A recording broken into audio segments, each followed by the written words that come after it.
A educação pública no Brasil é boa? Professor e aluno cara a cara.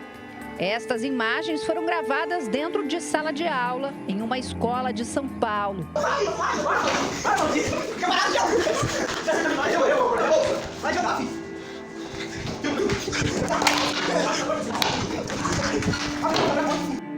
Bom, a pedido desse inscrito que sugeriu esse tema para um vídeo sobre a educação pública no Brasil, também a questão do novo ensino médio, eu vou dar a minha opinião sobre tudo isso, como eu já fiz parte, né? Eu estudei minha vida toda em escola pública, desde que eu me entendo por gente, e eu sei os desafios que tem na escola pública, tanto na questão do ensino, tanto na questão de outras coisas que eu vou falar no decorrer do vídeo. E se você também fez parte ou faz parte do ensino público no Brasil, deixa aqui nos comentários como que está sendo. Porque da minha época, como que eu vou deixar minha opinião, era, eu acho que possivelmente bem diferente de como está hoje em dia. Então, antes de começar o vídeo, não se esqueça de curtir, comentar e compartilhar. Hypem bem o vídeo. Se possível, também deixem um valeu demais para mim manter com mais frequência os vídeos aqui no canal. E também, quando eu terminar o vídeo, veja as playlists que eu deixei no final do vídeo. Maratona o vídeo para aumentar o meu alcance maior no algoritmo no YouTube. Então, muito obrigado. Então chega de enrolação e vamos para o vídeo. Bom, para começar, eu vou falar a minha experiência com o ensino médio, né, o ensino público de educação brasileira. Como eu já disse anteriormente, desde que eu me entendo por gente, desde a minha fase de criança até a minha fase de adolescente, até eu terminar o ensino médio, eu estudei minha vida toda em escola pública do bairro, que eu moro no interior. Cara, na minha opinião, o ensino, cara, eu não sei como que tá hoje em dia, mas possivelmente não deve ter mudado muita coisa. Cara, o ensino da educação na minha escola era muito ruim, cara. Eu não tô generalizando todos os professores, assim, porque tem professores que empenhavam, né, davam o seu máximo, né, para dar o melhor, para dar nas condições que eles podiam dar, né, a aula da melhor qualidade, assim, mas não tinha suporte. Também os alunos, né, não colaboravam, porque era tipo assim, aqueles alunos que queriam, né, entre aspas assim, que aqueles alunos que queriam sim estudar, né, porque almejava uma faculdade, almejava um cargo público, por exemplo, para estudar, para fazer um cursinho, para fazer um Enem da vida.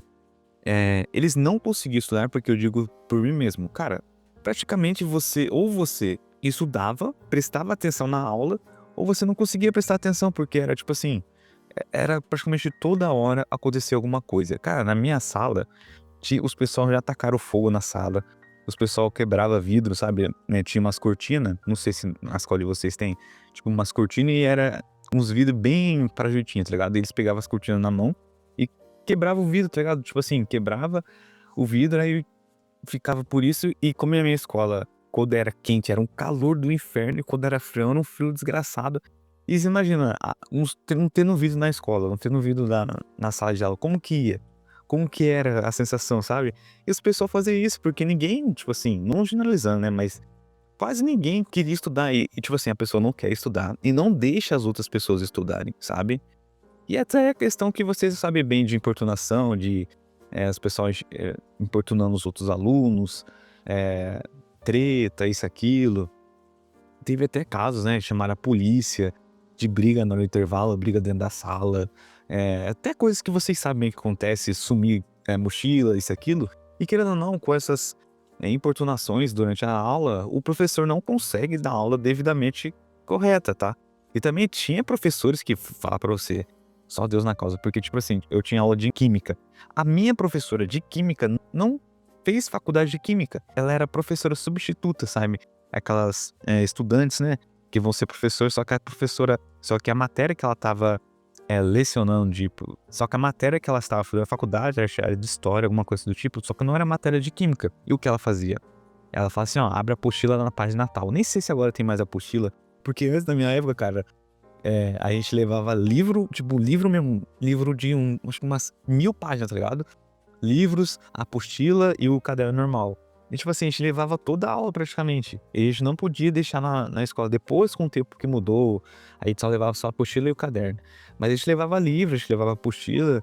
E a professora fazia assim, abre na apostila página 5 até a página 15. E vocês têm que fazer pra mim dar visto e depois dar uma nota pra vocês. A nossa avaliação de química era isso. a gente pegava a apostila, fazia os exercícios que nem a professora sabia como que resolvia as contas da questão, por exemplo, nas contas de fazer ligação iônica, química inorgânica, química orgânica. A professora não sabia, porque não era a matéria dela oficial para ela lecionar, sabe? E, cara, o ensino público no Brasil, e eu não sei como que está os dias de hoje, mas na minha época, mano, cara, que nem você prestar um Enem, você concorrer com alunos que tiveram um suporte maior, tipo, tiveram condições, né, que vocês sabem muito bem, de, por exemplo, o pai colocar numa escola melhor, uma escola particular, fazer cursinho, isso, aquilo, e você concorrer, por exemplo, um Enem da vida, para entrar com uma vaga da faculdade, para você ganhar uma bolsa, você concorrer com esse tipo de educação, esse tipo de ensino que o Brasil teve, por exemplo, na minha época, é muito injusto, sabe? E cada vez mais a gente vê que, por exemplo, assim, teve agora o novo ensino médio, né? Que começou a ser aplicado, acho que em 2022. E essa ideia era flexibilizar o currículo. Em vez de um monte de matérias fixas, os alunos teriam parte de tempo conteúdo mais comuns e outra parte escolhendo itinerários formativos, entre aspas, como ênfase em linguagens, ciências exatas, ciências humanas ou até ensino técnico. Em tese, né, os jovens poderiam focar o que gostam ou vão precisar para o futuro. Que esse modelo vai muito da vertente dos Estados Unidos, né? Não sei se vocês sabem que lá nos Estados Unidos é assim. Você praticamente escolhe as matérias que você mais gosta para estudar. Basicamente assim. Por isso, né, que tem aquele estereótipo, né, que o americano não sabe geografia, isso, aquilo. Mas você vê que a maioria do ensino dos Estados Unidos é tipo assim, você escolhe as matérias que você tem mais aptidão. Tanto é que você vê, né, tipo, grupinhos de nerds, assim, que gostam muito de matemática, gostam muito de química, grupinho do esporte, isso, aquilo. Só que voltando aqui um pouco no Brasil, só que na prática as coisas não são bem assim. A própria base do MEC diz que essa parte flexível depende da capacidade das escolas. E adivinha, muitas escolas não têm estrutura para oferecer todos os itinerários. Uma pesquisa de campo mostrou um exemplo claro. 86% dos estudantes escolheram a formação técnica profissional como área de interesse para aprofundar, mas apenas 27% das escolas realmente oferecem cursos técnicos na prática. Ou seja, a maioria dos alunos quer algo ligado à prática no trabalho, mas a escola não dá conta de oferecer, e isso gera uma enorme frustração. Além disso, como os professores e gestores precisam se adaptar tão rapidamente, 74% deles apontam o fato de formação continuada como o maior desafio do novo ensino médio. Muitos citam também a falta de estrutura física e material didático adequado. E não foi surpreendente, portanto, ver mais da metade dos estudantes e quase 3/4 dos professores dizendo que estão insatisfeitos com o novo ensino médio. E o pior, 67% das escolas sequer conseguem apoiar tecnicamente essa transição. Ou seja, falta desde treinamento dos professores até laboratórios e workshops em muitas escolas. É que nem eu disse, essa nova reestruturação do novo ensino médio, dessa questão, né, que nem eu disse anteriormente, que os alunos podem escolher as matérias. Só que a gente vê, cara, as escolas não têm nem estrutura para ter o básico. Que nem na minha escola, mano, faltava muitas vezes professores, tipo, tinha professor que dava aula em 3, 4, 5 escolas, tinha professor que dava aula de uma matéria, depois dava outra, como eu estudei também no período da noite, cara, a gente ia na escola, praticamente tinha dias que a gente nem tinha aula. Tipo, tinha um professor substituto, tipo assim, dava o horário, tipo, dava. A gente saía até mais cedo, no horário habitual que a gente saía. À noite, pelo menos na minha época, cara, que eu estudava à noite no ensino médio, cara, praticamente a gente não tinha aula. E quando tinha, tipo, o professor substituto, dava uma coisa mais ou menos pra dar visto, pra ter uma nota assim, e você passava, cara. Tanto é que é muito raso o nosso ensino, que as pessoas, pra passar de ano, cara, ou você é muito, sei lá, mas você não vai nenhum dia na aula e você repete, ou não tem outra justificativa, porque na minha época, os professores passavam os alunos porque a escola meio que ganhava, né, um apoio, uma verba assim, para ver como que tá o ensino, porque se tem muitos alunos repetentes, muitos alunos que ficam no decorrer de anos na mesma série, a escola meio que fica manchada, ainda perde um pouco de apoio, incentivo, verba, isso e aquilo. E os professores passavam. Cara, tinha aluno que tirava 3, 4 na prova. Tipo assim, eu matava de estudar pra ralar. Meus amigos também ralavam pra estudar, pra tirar uma boa nota na prova. E cara, a gente ficava penando, às vezes, pra ficar de recuperação. É, e esses outros alunos, tipo, tirava 3, 4. Só que eles iam com frequência nas aulas e passavam mesmo assim, tipo, eles não ficavam de recuperação, se ficava, eles faziam um trabalho de recompor, né, pra ajudar na nota deles final, e eles passavam, cara. Isso é muito, tipo assim, o Brasil é muito, cara, é raso, não tem como tancar o Brasil. A gente quer uma educação melhor, isso, aquilo, só que a própria base de educação do Brasil é uma piada. Cara, os alunos não precisam se esforçar pra aprender, tipo, só você indo, você passa. Aí, tipo, depois que vai enfrentar a vida real, depois que vai querer entrar numa faculdade, mano, é totalmente diferente. A base que você teve não serve praticamente pra nada. Se você não estudar por conta própria, se você não tiver condições de fazer um cursinho, você tem que estudar por conta própria. E a gente vê que o buraco é muito mais embaixo.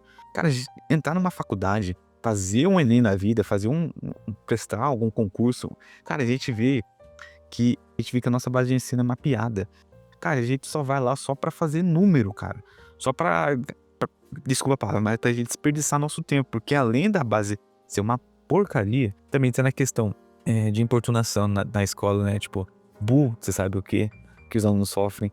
E outras coisas, porque, cara, não adianta nada você querer estudar, mas os professores não ligam quando acontece alguma coisa dentro da sala de aula. Os professores não tomam iniciativa. Os diretores fecham os olhos quando acontece alguma coisa. Tipo, tem alunos que querem estudar, tem alunos que querem, né, ter um futuro, mas aí, tipo, são 1 ou 2 que querem, aí a sala inteira, tipo, tem 30 alunos, só 1, 2, 3, 4 querem, e o resto não quer. Aí, tipo assim, eles não querem estudar e não deixam quem quer estudar. E também é a questão da segurança, a questão que mesmo essa nova proposta, novo ensino médio, que é algo, é algo bom que vai acontecer, mano, mas a própria escola pública não tem suporte nem pra fazer o básico, sabe? Até da questão, por exemplo, da segurança, cara. Que vocês sabem muito bem que tá acontecendo né? Não vou falar a palavra pra não censurar, nas escolas. É, alunos que não querem mais ir pra escola. Porque a gente vê, porque se a educação brasileira fosse algo sério, a educação pública fosse algo sério, até na questão, por exemplo, assim, da faculdade pública. Mano, faculdade pública, ao meu ver, deveria ser destinado a quem estudou em escola pública. Porque é irreal você concorrer, por exemplo, numa USP da vida, você concorrer numa bolsa, você entrar numa USP, você concorrendo com uma outra pessoa que estudou a vida toda em escola particular, que fez cursinho, que teve apoio, que isso aquilo, não precisou trabalhar, estudar ao mesmo tempo, teve apoio da família toda, teve apoio financeiro, teve apoio emocional. Concorrer com um aluno, por exemplo, que estudava à noite, trabalhava de manhã e tarde, não conseguia estudar por uma longa carga horária, não conseguia fazer um cursinho porque tinha que ajudar em casa, porque tinha que fazer isso. Concorrer com uma pessoa que, teoricamente, né, estava anos à frente na corrida, sabe? E, cara, a gente vê que é irreal, porque é fácil você julgar um ensino público, que isso, aquilo, que os alunos não querem estudar isso, aquilo, mas você tem o seu filho que escolhe uma escola particular, que faz um cursinho, que isso, aquilo, aí você quer colocar na mesma balança o mesmo ensino, o ensino público e o ensino privado? Não tem como colocar, cara. O Brasil, ele só é visto de bons olhos para a elite, cara, porque por exemplo, quem estudou em escola pública sabe que não é assim. Existem alunos bons, existem alunos que se destacam sim em escola pública, mas são muito raros, são exceções da regra. Tipo, numa escola de 300 alunos em um período, só 3, 4, 10, 3, 5 alunos são, tipo assim, elite, sempre são top. E o resto, cara, o resto só vai pra ir, sabe? Porque ou você reforma a estrutura que já está estabelecida, melhorando a quantidade de professores, a qualidade, a segurança, isso, aquilo. E até, por exemplo, assim, quando a gente vai na vida adulta, a gente vai na vida real, as matérias que a gente estudou praticamente não fazem sentido. Por exemplo, assim, educação financeira. Cara, se tivesse educação financeira nas escolas e ensinasse a gente desde do pré até o ensino médio, cara, muitos brasileiros não ficavam endividados, iriam saber administrar seu dinheiro, fazer suas contas, saber investir, mas não, cara, o Brasil foca naquele negócio, né? Você tem que trabalhar até se aposentar e criar uma carreira. Eles nunca vão focar, tipo, para você ser um empresário, para você ser um empreendedor, para você ter o seu próprio negócio. Sempre priorizam, pelo menos na minha época, que eu posso dizer, eles sempre priorizavam, tipo, eles via como o único caminho de você trabalhar como, tipo, uma CLT na vida, trabalhar até anos na mesma empresa e se aposentar. Essa era a visão que eles dão na educação pública. Eles não dão aquela visão de empreendedorismo, aquela visão de educação financeira, aquela visão de você, não, você tem que buscar o melhor, você tem que saber investir, você tem que saber, por exemplo, o empreendedorismo básico, sabe? Pequenos negócios, saber fazer, por exemplo, uma declaração de imposto de renda, porque chega no vamos ver, você vai ter que se virar. A escola era para ser uma base para você moldar a sua vida, para você formar a sua vida, formar a sua carreira profissional. No Brasil, cara, não é assim. A gente sabe muito bem.